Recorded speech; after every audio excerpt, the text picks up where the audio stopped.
அன்புள்ள சகோதர சகோதரிகளே, உங்களுக்கு ஒரு நற்செய்தி.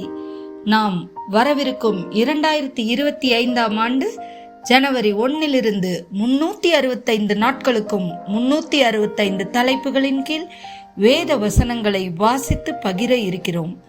நீங்கள் இதை அனுதினமும் கேட்டு தியானித்து ஆசீர்வாதத்தை பெற்றுக்கொள்ளுமாறு கேட்டுக்கொள்கிறோம். அது மட்டுமல்ல, இதை சப்ஸ்கிரைப் செய்து உங்கள் நண்பர்களிடமும் பகிர்ந்து கொள்ளுமாறு அன்புடன் கேட்டுக்கொள்கிறோம். நன்றி.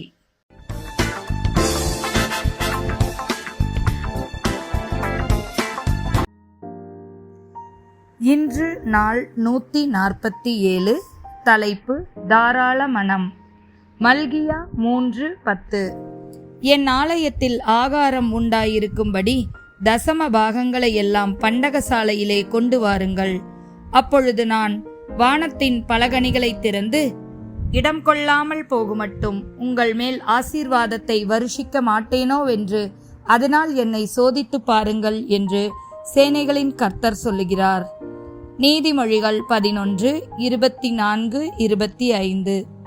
வாரி இறைத்தும் விருத்தியடைவாரும் உண்டு, அதிகமாய் பிசினித்தனம் பண்ணியும் வறுமையடைவாரும் உண்டு.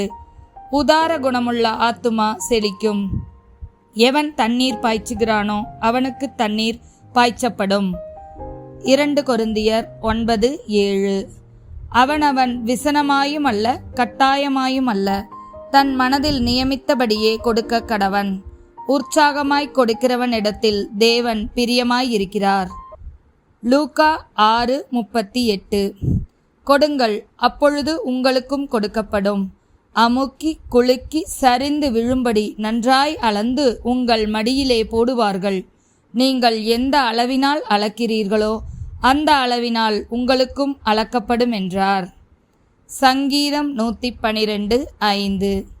இறங்கி கடன் கொடுத்து தன் காரியங்களை நியாயமானபடி நடப்பிக்கிற மனுஷன் பாக்கியவான். அப்போஸ்தலருடைய நடபடிகள் 20:35. இப்படி பிரயாசப்பட்டு பலவீனரை தாங்கவும் வாங்குகிறதை பார்க்கிலும் கொடுக்கிறதே பாக்கியம் என்று கர்த்தராகிய இயேசு சொன்ன வார்த்தைகளை நினைக்கவும் வேண்டுமென்று எல்லா விதத்திலேயும் உங்களுக்கு காண்பித்தேன் என்றார்.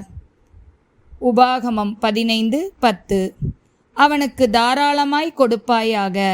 அவனுக்கு கொடுக்கும்போது உன் இருதயம் விசனப்படாதிருப்பதாக. அதனிமித்தமாக உன் தேவனாகிய கர்த்தர் உன்னுடைய எல்லா கிரியைகளிலும் நீ கையிட்டுச் செய்யும் எல்லா காரியங்களிலும் உன்னை ஆசீர்வதிப்பார். ஆமேன்.